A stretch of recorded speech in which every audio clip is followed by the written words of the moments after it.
बोलो, आज जब मैं इस वचन को सुन रहा हूं, ये टॉपिक मैं देख रहा हूं, ये मेरी जिंदगी में पूरा होगा।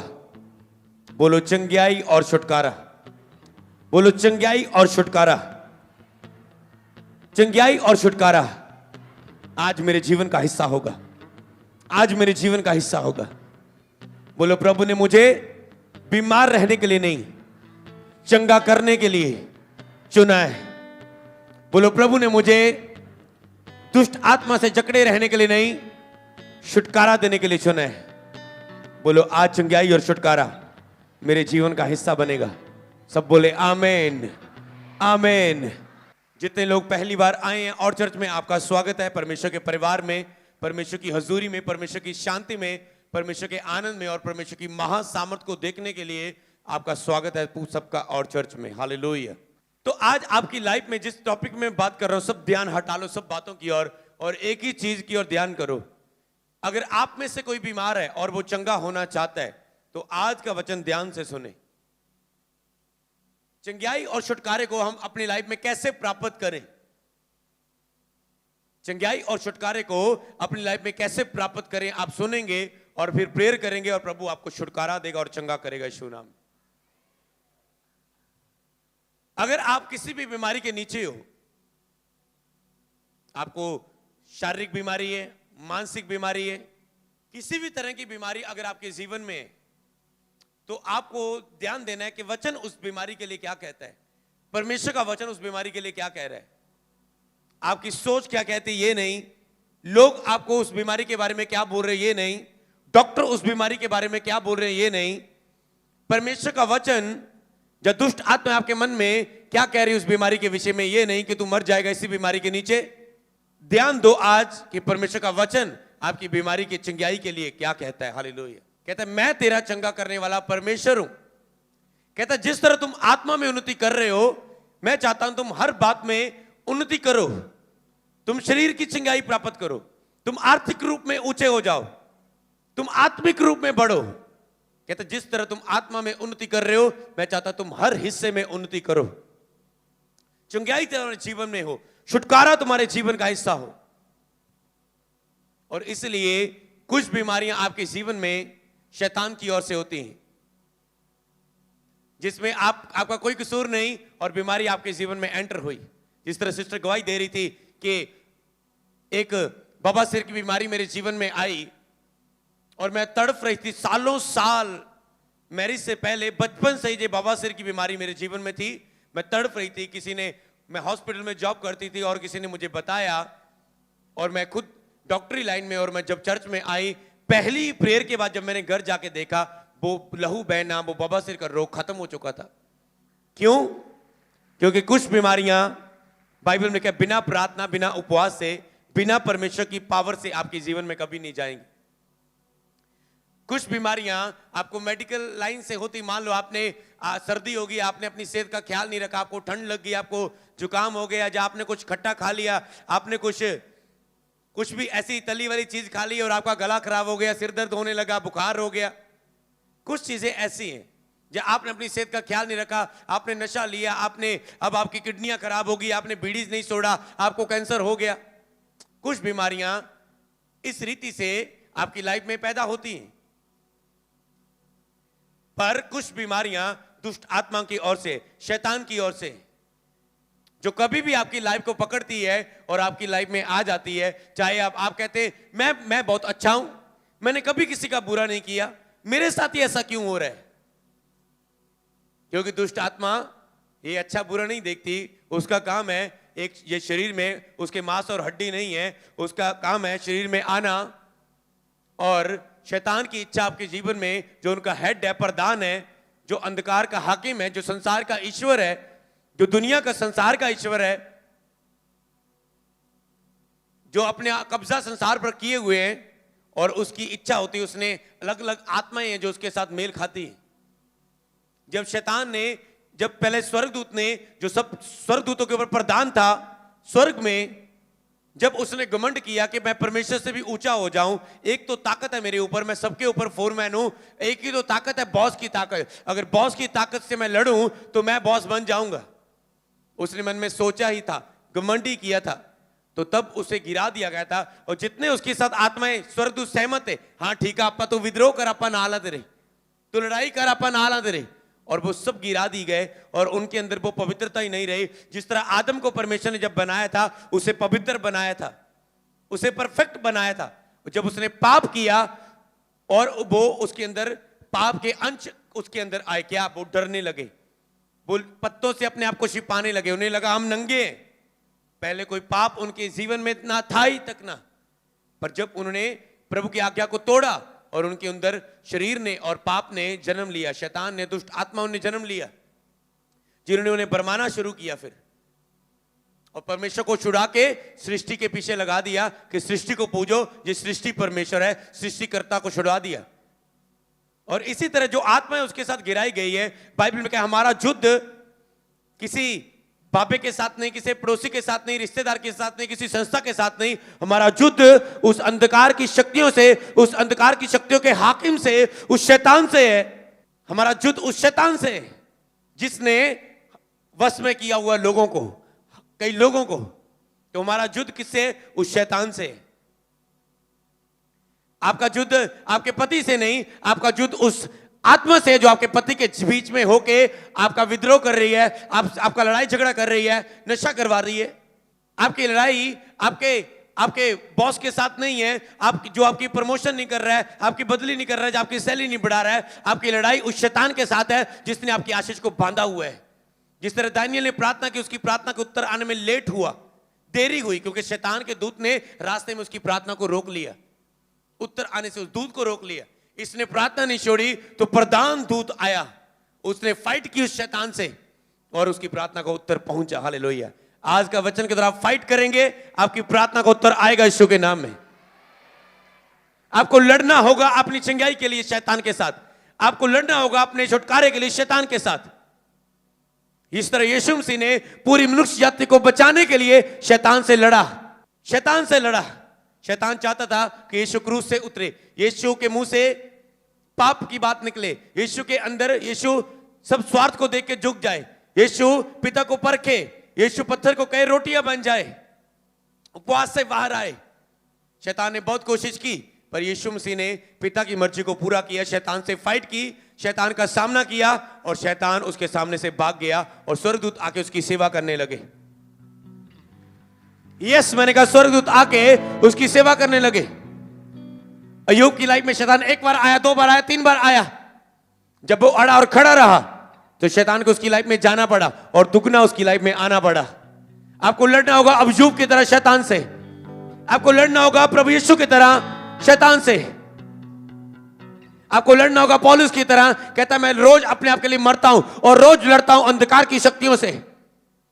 आपको लड़ना होगा आज उस शैतान से। तो आपका युद्ध किसके साथ है? उस अंधकार की आत्मा के साथ। आपको लग रहा है नशा मेरी कमजोरी है, कमजोरी नहीं, ये एक दुष्ट आत्मा है।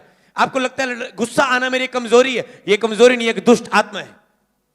बाइबल में लिखा है एक गूंगा प्रभु के पास आया और वह बोलता नहीं था। यीशु ने उस आत्मा को डांटा। किसको डांटा? ये नहीं बोला गूंगी बीमारी, ये जीव का ततलाने की बीमारी, ना बोलने की बीमारी दूर हो जाए। उसने कहा एक गूंगी आत्मा। क्या बीमारी को आप आत्मा बोलते हो? नो। कहते एक गूंगी आत्मा, गूंगी और बहरी आत्मा इसमें से निकल जा।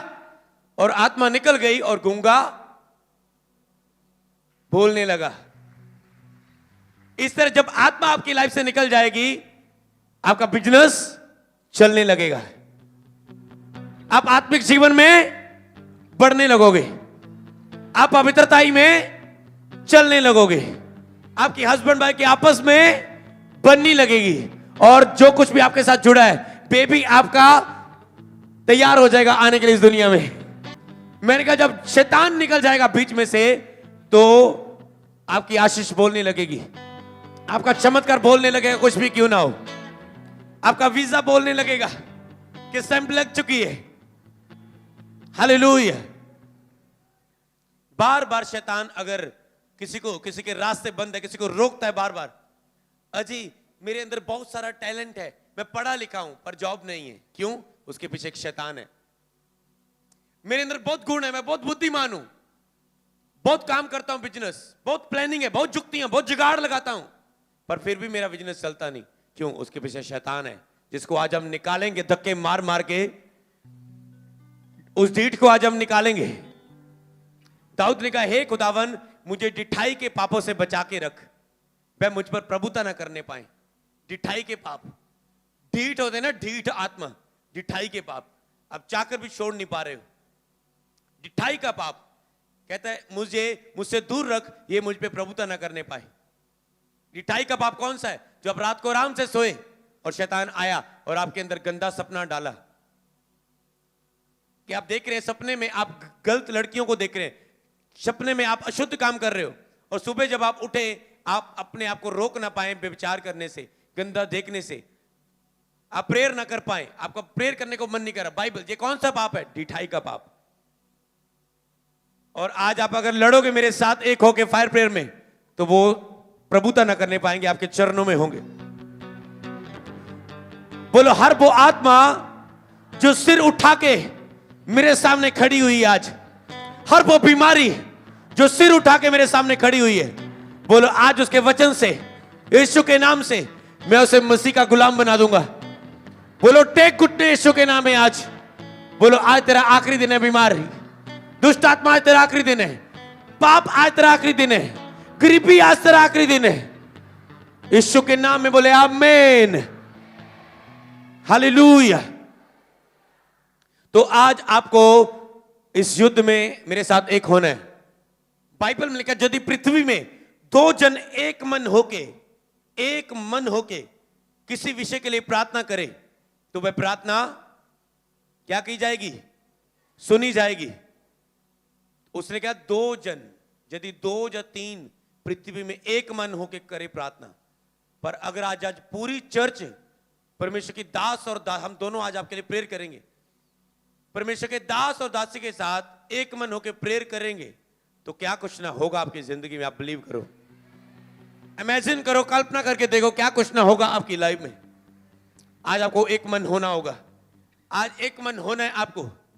हर अंधकार की शक्ति जो आज आपको एक मन होने से रोकना चाहती है, मैं उसे डांटता हूं, हुक्म देता हूं, आपकी जिंदगी से, आपके सोचो विचारों से निकल जाए। हालेलुया। तो आपको नहीं पता उसके पीछे एक दुष्ट आत्मा है। आप बार बार सिलेक्ट नहीं हो रहे, फेल हो रहे, उसके पीछे एक दुष्ट आत्मा है।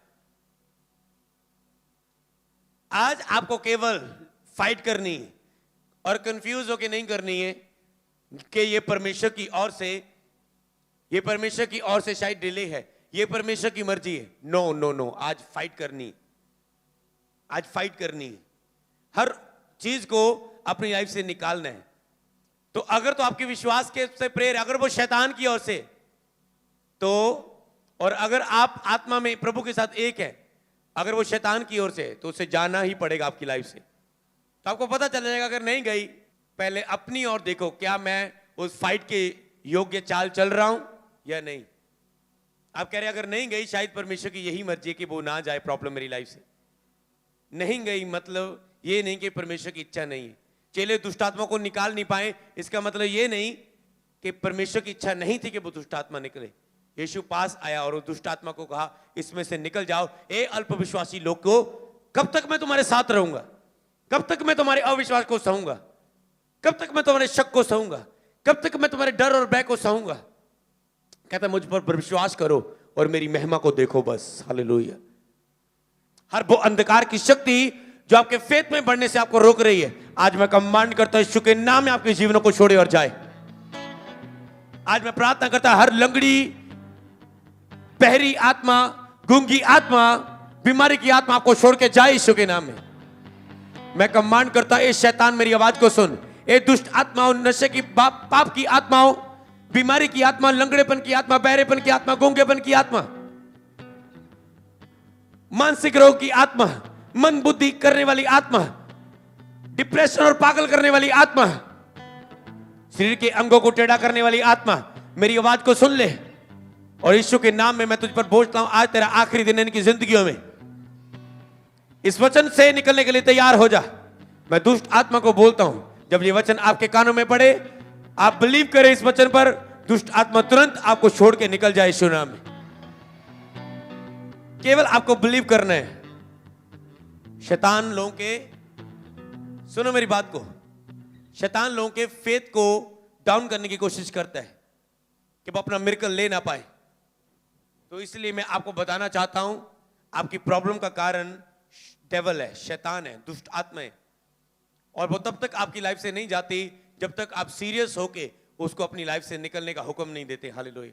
जब तक आप सीरियस होके एक फाइट में नहीं आते, जब तक आप एक ये बात को याद नहीं रखते कि मैं रोज आत्मिक युद्ध में हूं, मैं अपने हस्बैंड के लिए रोज आत्मिक युद्ध में हूं, मैं अपनी वाइफ के लिए रोज आत्मिक युद्ध में हूं। शैतान हस्बैंड वाइफ को एक मन होने से रोकता है। क्यों? क्योंकि उसे पता है यदि दो जन एक मन इकट्ठे हो गए, ये दोनों ने अगर एक मन प्रार्थना कर ली तो इनकी प्रार्थना सुन ली जाएगी, और इसीलिए वो उन्हें एक मन होने से रोकता है, उनको एक मन होने से रोकता है। तो इसीलिए आपको समझना है और उस दुष्ट आत्मा को निकालना है कि किस यीशु मसीह ने, अगर हम वचन की ओर देखेंगे तो अगर यशाया को हम पढ़े उसका 66 उसका 1, यशाया 66:1, 66 की 1 में लिखा है, यहोवा ये कहता है। कौन कहता है? यहोवा ये कहता है, आकाश मेरा सिंहासन है और पृथ्वी मेरे चरणों की चौकी है। कहां विराजमान है परमेश्वर? आकाश में। कहता है आकाश मेरा सिंहासन है, मेरे बैठने की जगह मेरा सिंहासन है, और पृथ्वी मेरे चरणों की चौकी है। एक उसकी चरणों की चौकी है पृथ्वी, जिसमें आप और मैं रह रहे हैं। कहता तुम मेरे लिए कैसा भवन बनाओगे? क्या पृथ्वी में आप परमेश्वर के लिए कोई भवन बना सकते हो? कि परमेश्वर इस भवन में वास करता है? अगर भवन में आके, इस बिल्डिंग में आके प्रेयर करोगे तो सुनी जाएगी, नहीं तो नहीं सुनी जाएगी। कहता तुम मेरे लिए कैसा भवन बनाओगे?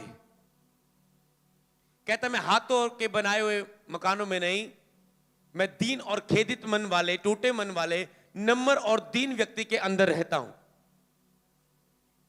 तुम मेरे लिए कैसा भवन बनाओगे? मेरे विश्राम का कौन सा स्थान होगा? आगे पढ़ेंगे। यहोवा की ये वाणी है, 2 आयत में लिखा है, ये सब वस्तुएं मेरी ही बनाई हुई हैं। तो जितनी भी संसार में वस्तुएं किसकी बनाई हुई? परमेश्वर की। कभी मत कहना ये इंसान की है। अगर किसी इंसान ने कोई डिजाइन की है चीज, तो उसको बुद्धि देने वाला कौन है? परमेश्वर। उसे बल और ताकत देने वाला कौन है? उसे समझ देने वाला कौन है? हालेलुया। परमेश्वर ने बुद्धि और समझ से ही इस पृथ्वी की नींव रखी, सब कुछ बनाया। कहता है मेरे हाथ की बनाई है ये सब चीजें। इसका मतलब जिस चीजों के पीछे आप भाग रहे हैं, जिस तरह प्रभु के दासी बता रहे थे, ना ही संसार और ना ही संसार की वस्तुओं से प्रेम रखो, पिता से प्रेम रखो जिसने अपने आप को तुम्हारे लिए दे दिया। तो संसार में और संसार की वस्तुएं किसकी बनाई? परमेश्वर के हाथ की बनाई हुई सब कुछ। और जब जे परमेश्वर का हाथ आपके सिर पर आ जाए तो सब चीजें आपके पीछे पड़कर आपको मिलेंगी, बाइबल बताती है। कई लोगों की लाइफ में आशीष पता क्यों नहीं है, बरकत पता क्यों नहीं है, गरीबी का बंधन पता क्यों नहीं टूट रहा है, कोई उनकी पता क्यों नहीं मदद कर रहा है, कोई उनकी क्यों नहीं हेल्प कर रहा है, उसके कर्ज से क्यों नहीं जा रहे? क्योंकि वो परमेश्वर के हाथ के नीचे नहीं है। ये नहीं मैं बोल सकता प्रभु का हाथ उसके ऊपर नहीं है, क्योंकि प्रभु तो अपना हाथ हर एक के ऊपर बढ़ाना चाहता है। प्रभु का हाथ ऐसा है, आपका हाथ उस आशीर्वाद के नीचे नहीं है, क्योंकि आपके पास 1 घंटा भी दिन में प्रभु के साथ बैठने के लिए नहीं है। क्यों? उसका हाथ आपके ऊपर आएगा। आपके पास रोज 2.5 घंटे प्रभु के साथ बैठने के लिए नहीं है। क्यों? उसका हाथ आपके ऊपर आएगा। मैं आपको बताता हूं, जितने भी लोग पहली बार चर्च आना शुरू हुए या नए, या जो प्रेयर नहीं करते, हर रोज कम से कम 1 घंटा, और अगर कुछ बेटर चाहते हो, अगर आप अपनी लाइफ में परमेश्वर की ओर से गुड चाहते हो, तो आपको कम से कम 1 घंटा चाहिए प्रार्थना कर, प्रभु के साथ व्यक्तिगत, वो प्रेयर हो, वो वचन हो। और अगर आप अपनी लाइफ में परमेश्वर की ओर से बेटर आशीष चाहते हो, गुड से बेटर चाहते हो, तो आपको 2.5 घंटे की प्रार्थना करनी है, 2.5 घंटे बैठने हैं परमेश्वर के साथ। तो अगर आप अपनी लाइफ में बेस्ट अनॉइंटिंग चाहते हो, बेस्ट ब्लेसिंग चाहते हो, तो आपको इससे आगे बढ़ना है। हालेलुया। मैं आपको बेस्ट के लिए मसा करता हूं ईश्वर के नाम में। मैं आपको बेस्ट के लिए मसा करता हूं। अगर आप गुड में चल रहे हो तो मैं बेटर आपकी लाइफ में घोषणा करता हूं। अगर आप बेटर में चल रहे हो तो मैं आपकी लाइफ में बेस्ट की घोषणा करता हूं यीशु के नाम में। हालेलुया, आमेन। तो कहता है सभी चीजें मेरी ही बनाई हुई है, बस एक बार उसके हाथ के नीचे आके देख। कहता है परख के देख मैं यहोवा कितना भला हूं। क्या ही धन्य है वह पुरुष जो मेरी शरण लेता है, जो मेरी उपस्थिति में आता है 1 घंटा, 2.5 घंटे, 3 घंटे, 4 घंटे। वो आपके ऊपर है, आपने गुड लेना है, बेटर लेना है या बेस्ट लेना है, आपने A ग्रेड लेना है या कितना लेना है, ये आपके ऊपर है। जिस तरह बच्चा स्कूल में जितना अच्छा 10 में से कोई 10 लेता है, कोई 10 में 8, कोई 10 में से 7 लेता है, ये आपके ऊपर निर्भर करता है आप कितना प्रभु के नजदीक रहते हो। हालेलुया। इसलिए ये सब मेरी ही है, परंतु मैं उसी पर दृष्टि करूंगा जो दीन और खेदित मन का हो। अगर आप चंगाई और छुटकारा, मैं आपको बता दिया कि आपको चंगाई और छुटकारा चाहिए, तो उसे प्राप्त करने के लिए क्या करना है, आप ध्यान से सुनो। वो कहता है नंबर 1, आपने उसकी उपस्थिति के नीचे जाना है, परख के देखो, उसकी हजूरी में जाके देखो, महीना उसके साथ बिता के देखो, रोज 1 घंटा, कम से कम मैं कहता हूं लगातार 1 महीना रोज 1 घंटा बिता के देखो परमेश्वर के साथ। देखना हाथ उसका ऐसा आएगा कि कोई आपको आशीष होने से रोक ना पाएगा यीशु नाम। कहते परंतु मैं उसी की ओर दृष्टि करूंगा जो दीन और खेदित मन का है। तो अगर आप चंगाई और छुटकारा पाना चाहते हो, आप चाहते प्रभु आपकी ओर दृष्टि करे, तो आपको दीन और खेदित मन का होना है, नम्र बनना है, हम्बल होना है परमेश्वर के सामने, अपने आप को छोटा करना है। यह नहीं समझना मैं तो एक बड़ा व्यक्ति हूं, मैं तो एक डॉक्टर हूं, मैं तो एक वकील हूं, आज चर्च में आया हूं, मैं तो एक बड़ा पैसे वाला व्यक्ति हूं, मैं नहीं पुकारूंगा प्रभु को। लोग क्या कहेंगे अगर मैं 4 बंदों के बीच में खड़ा हूंगा। चर्च में आप शर्मा के आते हो, कहां जा रही हो बहन, सौदा लेने चल रही है, बाजार में चल रही है, आपको शर्म आती है बताते हुए कि मैं चर्च जा रहा हूं। परमेश्वर के लिए आप कितना दीन होते हो, नम्र होते हो, कितना परमेश्वर के सामने अपने आप को दीन करते हो, नम्र करते हो। और दीन, वो व्यक्ति दीन नहीं है वो झूठा व्यक्ति है जो कहता है मैं दीन और नम्र हूं, मैं हम्बल हूं, जो प्रेयर ना करे। बिना प्रेयर के कोई व्यक्ति हम्बलताई में नहीं चल सकता। जो वो कहता है मैं दीन और नम्र हूं, जो वचन ना पढ़े वो दीन और नम्र नहीं है। जो वचन की आज्ञाकारी ना करे वो दीन और नम्र नहीं है। जो परमेश्वर के भवन में रेगुलर ना आए वो दीन और नम्र नहीं है। जो प्रभु की आराधना ना कर सके सच्चे मन से, ध्यान भटक रहेगा, वो दीन और नम्र नहीं है। क्योंकि जो दीन और नम्र होगा उसकी आराधना अंदर से निकलेगी, पूरे मन से, आत्मा और सच्चाई से, रूह से भरकर वो प्रभु की आराधना करेगा।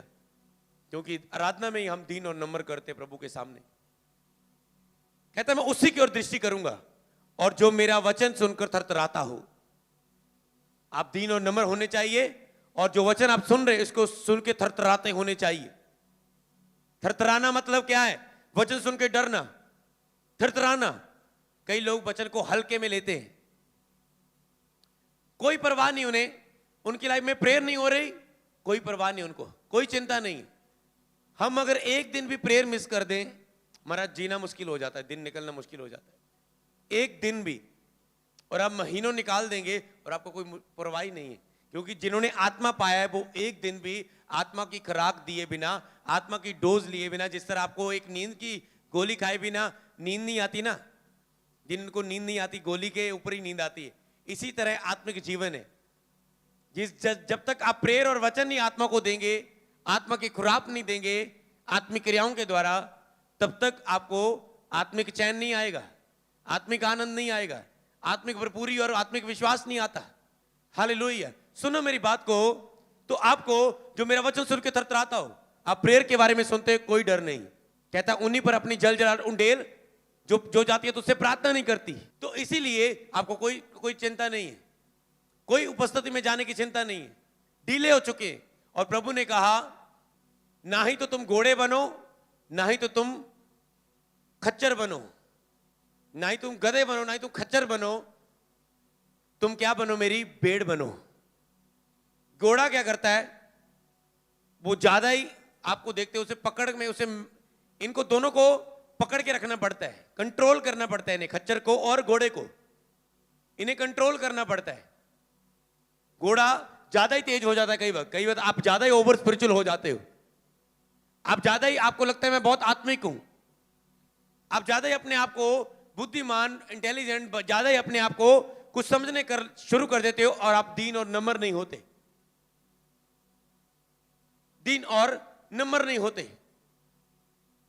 और कई लोग आप इतना अपनी लाइफ में सब चीजें छोड़ के भाग रहे अपनी लाइफ में, अपने बिजनेस की ओर, अपने काम की ओर, अपनी जरूरतों की ओर, अपने पैसे की ओर, आपको टाइम नहीं है प्रभु के लिए, और आप इतना हबड़ा दबड़ी मचाई हुई अपनी लाइफ में, आपके पास प्रभु की हजूरी में बैठने के लिए टाइम नहीं है। प्रभु कहता है घोड़े मत बनो, इतना मत भागो मेरी हजूरी से कि तुझे पकड़ कर रखने की कोशिश करनी पड़े मुझे। और प्रभु कहता है तुम खच्चर भी मत बनो, कहता ढीठ होके हकना पैंदा, मतलब पूरे ढीठ हो जाएंगे और उनको जितना मर्जी तके लगा लगा के आगे करना पैंदा। अगर दोनों में से अगर एक बनना है तो खच्चर तो कभी ना बनना, घोड़ा तो बना है, चलो आपके ऊपर लगाम फेर के आपको खींच लेंगे, पर अगर ढीठ हो तो कहते हैं ढीठ को तो आपको पता है, जब कुछ बच्चे ढीठ होते जितना मर्जी आप मार लो कुछ फर्क ही नहीं उन्हें, जितना मर्जी डांट लो, टीचर जितना मर्जी मार ले को फर्क ही नहीं। कहता खच्चर मत बनना, ऐसे मत बनना, तुम घोड़े हो तो तुम पकड़ लोगे, प्रभु एक दिन पकड़ लेगा तुझे, अब ढीठ हो तो तुझे तू ही ढीठ है। हालेलुया। तो इसीलिए कहता है ये तूने दोने बनना नहीं है, पर अगर तूने बनना है तो मेरी भेड़ बनना। मेरी भेड़ मेरा शब्द सुनती है और मेरा वचन सुन के थरथराती है और मेरे पीछे चलती है। आप भेड़ को देखेंगे, आप छोड़ देंगे भेड़ को, झुंड होगा, जहां भेड़े सभी जा रहे हैं उनके पीछे पीछे जाएगी, चरवाहे के पीछे पीछे जाएगी। उनको पता है अगर मैं चरवाहे से दूर होगी, चरवाहे के बिना मेरी जीवन कुछ नहीं है, ना ही मेरी ऊन को ही उतारेगा, अगर ऊन नहीं उसकी उतरेगी, मान लो वो इतना बाहर आ जाएगा, वो चल नहीं पाएगी, एक दिन मर सकती है वो अपने चरवाहे के पीछे हमेशा आपको मिलेगी। चर आपको कई वक्त ढीठ हुआ नजर आएगा, अत्याचार सहता अपने ऊपर नजर आएगा, फिर भी नहीं चलेगा। इसी तरह लोग बनते हैं, बीमारियां, तंगियां, गरीबियां, श्राप, पाप उन्हें तंग कर रहे हैं, फिर भी ढीठ हुए हैं, प्रेयर नहीं करेंगे। कहते तुम ऐसे मत बनो, कहते तुम मेरी भेड़ बन के मेरे पीछे चलो। और वो कहता है मेरा वचन सुन के थरथराता हूं। कई लोगों को पता है अच्छा प्रभु की हजूरी में नहीं जाएंगे, मेरी लाइफ में दुष्ट आत्मा नहीं जाएंगी, फिर भी नहीं फैसला लेंगे, वचन सुन के कोई थरथराते नहीं। उनको पता है अगर तुम अपने पापों से मन नहीं फिराओगे तुम पाप में ही मर जाओगे और शैतान के नीचे रह के शैतान तेरी लाइफ में बंधन और क्लेश के द्वारा तुझे दुख देता रहेगा। मन फिराओ, लौट आओ, तुम में से हर एक जन्म यीशु के नाम में बपतिस्मा ले, तब तुम बचाए जाओगे। लोग वचन सुन के भी अपने को क्या करेंगे, डरेंगे नहीं, मुझे नरक का डर नहीं है, मुझे शैतान का डर नहीं है, मुझे प्रभु से दूर रहने का कोई डर नहीं है, कोई परवाह नहीं उनको अपनी लाइफ की। कहता मैं दया केवल उसी के ऊपर करूंगा जो दीन और नम्र हो, खेदित मन का हो, और जो मेरा वचन सुन के जब प्रचार हो थरथराता हो, आज के बाद मैं नहीं करूंगा ये पाप। और आप आज इतने ढीठ हो चुके, कई लोग हल्के में ले रहे हैं उसके वचनों को, सुनते जाएंगे पर उन पर चलने का फैसला ना करेंगे। कहता है ये आलसी कब तक तू सोता रहेगा, चींटियों की ओर देख कितना मेहनत करती हैं वो, और अपने लिए इकट्ठा करती है खाने का इंतजाम। कहता है आलसी कब तक तू सोता रहेगा। आपको थरथराना है, और अगर आप चाहते हैं प्रभु आपकी ओर सुने और आपकी प्रार्थना का उत्तर दे, आपकी ओर दृष्टि करे, आपको चंगाई और छुटकारा देने के लिए। ओके, आगे पढ़ेंगे हम वचन को। फिलिपियों की किताब पढ़ते हैं 4 अध्याय उसकी 6 आयत को। कहता है किसी भी बात को, एक तो आप दीन नहीं होते, प्रभु का भय नहीं रखते, इसलिए चंगाई और छुटकारा आपकी लाइफ में नहीं आता। जो आपने सुना है, दुष्ट आत्मा से आपको डर है, शैतान से आपको डर है, पर परमेश्वर का आपको बिल्कुल भी डर नहीं है। लोगों का आपको डर है, क्या कहेंगे लोग, पर परमेश्वर का आपको बिल्कुल डर नहीं है। अगर आप चाहते हो आपके ऊपर दृष्टि करे, आपको उसका परमेश्वर का भय, डर अपने अंदर, प्रेम अपने अंदर रखना है। हालेलुया। दूसरी बात, कई लोगों की चंगाई और छुटकारा क्यों नहीं होता, क्योंकि वो उनकी लाइफ में डर और चिंता रहता है, अपने आप का डर, शैतान का डर, हालात का डर। कहता किसी भी बात की चिंता मत करो, परंतु हर एक बात में तुम्हारे निवेदन, प्रार्थनाएं विनती के द्वारा धन्यवाद के साथ परमेश्वर के सामने उपस्थित किए जाएं। कहते धन्यवाद करते हुए, रोज प्रभु की बीती हुई बातों के लिए धन्यवाद करते हुए अपनी विनती प्रार्थनाएं रोज प्रभु के सामने रखते जाओ। और चिंता मत करो, अपनी सारी चिंता मुझ पर डाल दो, क्योंकि मुझे तुम्हारा ध्यान है। और चिंता जो लोग चिंता करते हैं और डरे रहते हैं, डर में रहते हैं, लेकिन डरपोक लोग परमेश्वर के राज्य के कभी वारिस ना होंगे। कई लोग डरते हैं परमेश्वर के पीछे चलने से, और बाइबल में साफ साफ लिखा है, ये लोग बोल रहे हो नहीं साहब ना चली रहा, रिश्तेदार ना भी बना के रख दिया, कोई नहीं कि संडे मिस हो गया। वो लोगों का डर रहे, रिश्तेदार छोड़ देंगे, दोस्त छोड़ देंगे, बॉस निकाल देगा जॉब से, पर परमेश्वर का डर नहीं है। और ये कहता है परमेश्वर की तुम सारी चिंता परमेश्वर पर डाल दो, उससे तुम्हारा ध्यान है। और जब आपके अंदर डर और चिंता होती है, कभी प्रभु डरपोक लोग परमेश्वर के राज्य के वारिस ना होंगे, तो वो यहां पर अपना राज्य आपको कैसे दिखा सकता है।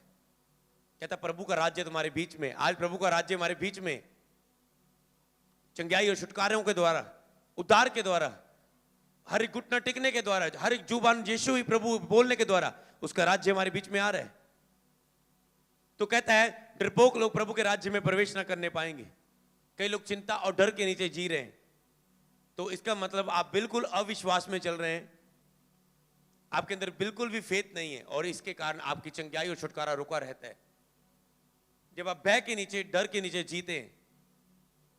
और वचन में आगे हम पढ़ेंगे उसकी 7 आयत को, तब परमेश्वर की शांति जो सारी समझ से बिल्कुल परे तुम्हारे हृदय और विचारों को मसीह यीशु में सुरक्षित रखेगी। यदि आप सारी चिंता प्रभु पर डाल दें, तो प्रभु की शांति और जो सारी समझ से बिल्कुल परे आपके हृदय को सुरक्षित रखेगी।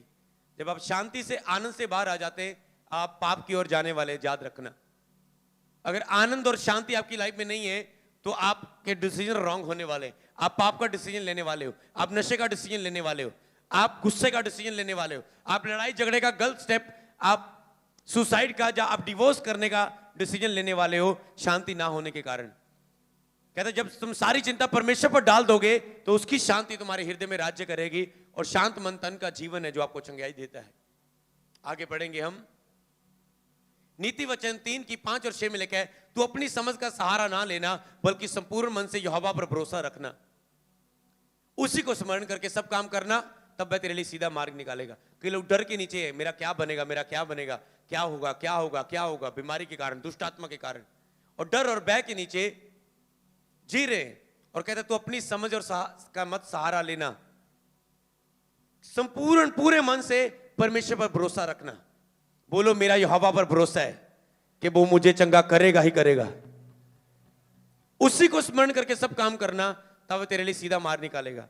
उसको याद तो करो, आप तो भूले हुए, व्यस्त हुए हो।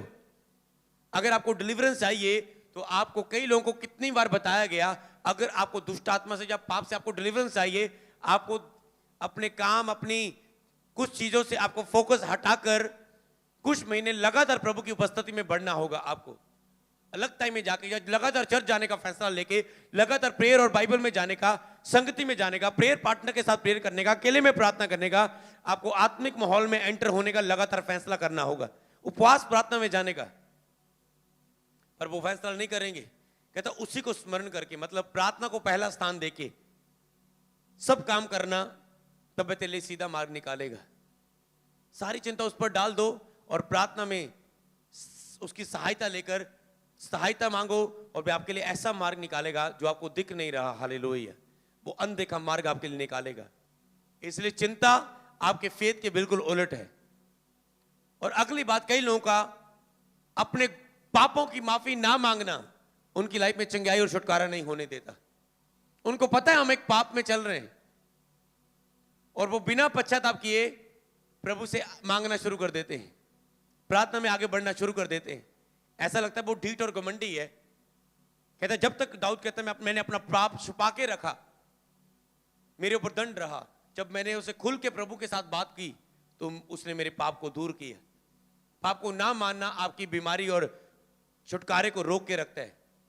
किसी को क्षमा ना करना आपकी बीमारी और छुटकारे को चंगाई और छुटकारे को रोक के रखता है। किसी को हृदय से माफ ना करना, किसी के प्रति बैर और रखना आपके चंगाई और छुटकारे को रोकता है। आगे हम वचन को पढ़ेंगे। कुरिन्थिया 5 की 14 और 15 को लिखा है, क्योंकि मसीह का प्रेम हमें विवश कर देता है, इसलिए कि हम ये समझते हैं कि जब वह सबके लिए मरा तो सब मर गए। याद रखो, कई बार आप वचनों पर चलने की कोशिश करते हैं, आप चल नहीं पाते। आप बार बार व्यवस्था को सुनते रहते हो, आप चल नहीं पाते। अगर आप चलना चाहते हो, मैं एक तरीका आपको बताता हूं। कहता है मसीह का प्रेम हमें विवश कर देता है। किसके लिए? वचनों पर चलने के लिए, आज्ञाकारी करने के लिए। जो व्यक्ति पवित्र आत्मा से परिपूर्ण नहीं है, वो कभी पाप को छोड़ नहीं पाएगा। मत जब पवित्र आत्मा तुम पर उतरेगा तो मसीह का प्रेम से तुझे भरेगा, यीशु के लव से, कि यीशु ने तेरे लिए क्रूस पर जान दी है, यीशु तेरे लिए मारा गया, गाड़ा गया, कब्र में रखा गया। यीशु तुझसे प्रेम करता है। यीशु ने तेरे लिए दुख उठाया कि तुम्हें दुख उठाना पड़े। यीशु तुझे पवित्र करने के लिए उसने कीमती लहू बहा दिया है, तुझे लहू से खरीदा है। वो पवित्र आत्मा, मसीह का प्रेम आपको विवश करता है कि मैं पाप नहीं करूंगा। नहीं तो चाहे कोई आपको कितना डांटता रहे, आपको कितना समझाता रहे, आप छोड़ नहीं पाओगे पाप। पर अगर आप प्रेयर में जाओगे, पवित्र आत्मा से भरने के लिए प्रेयर करोगे रोज, और एक टाइम आएगा वो आपको अपनी आत्मा से भरेगा, प्रेम से भरेगा। जब मसीह का प्रेम आपके अंदर होगा, आप उस प्रेम की खातिर पाप कर ही ना पाओगे। हालेलुया। क्योंकि जिससे आप प्रेम करते हो उसके लिए सब कुछ करने के लिए आप तैयार हो जाते हो, उसके लिए सब कुछ कुर्बान करने के लिए तैयार हो जाते हो, वो पाप भी क्यों ना हो, कुछ भी चीज क्यों ना हो। तो जब मसीह हमारे लिए मर गया तो हम सब अपने आप के लिए मर गए। जब यीशु मसीह हमारे लिए मरा तो हमने भी, जब यीशु मसीह के नाम में बपतिस्मा लिया, हम भी अपने आप के लिए मर गए। तो हमें याद रखना है। आगे हम पढ़ेंगे, अगर 15 आयत को भी पढ़ ले। और हम वह इस निमित्त सबके लिए मरा कि जो जीवित है वह आगे को अपने लिए ना जिए, परंतु उसके लिए जिए जिसके लिए मरा और फिर जी उठा। कहता जो अब जी रहे हैं, जो जीवित है, वह आगे को अपने लिए ना जिए, उसके लिए जिए जो आपके लिए मर गया और फिर जी उठा। तो जितना आप अपने लिए जीते हो, उतना ही आप अपने आप के लिए शरीर में मरते हो। दुखों, बीमारियों में, बंधनों और शैतान के जकड़े हुए से मरते हो अपने आप के लिए। पर जितना आप अपने आप के लिए मरते हो, उतना ही बीमारियां और शरीर के बंधन, शैतान के बंधन आपकी लाइफ में टूटते हैं। तो इसीलिए आपको फैसला करना। ओके, हम आगे पढ़ेंगे हम वचन को। लूका की किताब, वहां एक स्त्री थी जिसे 18 वर्ष से एक दुर्बल करने वाली दुष्ट आत्मा लगी थी। क्या करने वाली?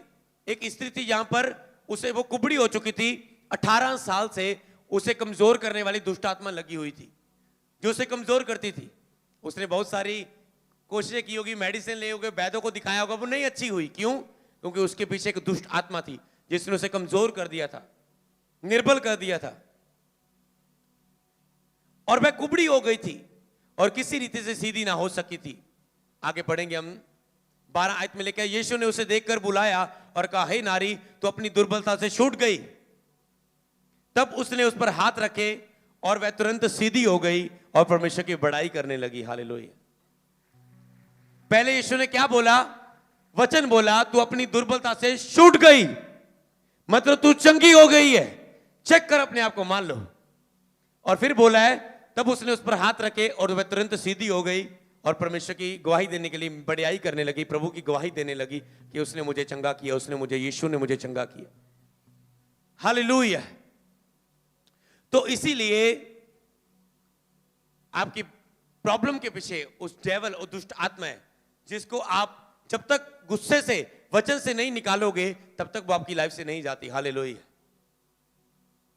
आज आपको प्रेयर करनी मेरे साथ एक होके। मेरा बिलीव है जब आप इस प्रार्थना को करोगे तो प्रभु आपको छुटकारा देगा और आजाद करेगा। हालेलुया।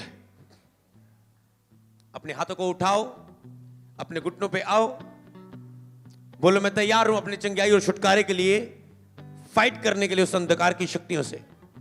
बोलो पवित्र आत्मा हमें अभिषेक करे सामर्थ के साथ इस प्रार्थना में, इस फाइट में आगे बढ़ने के लिए। बोलो पवित्र आत्मा हमें भर दीजिए।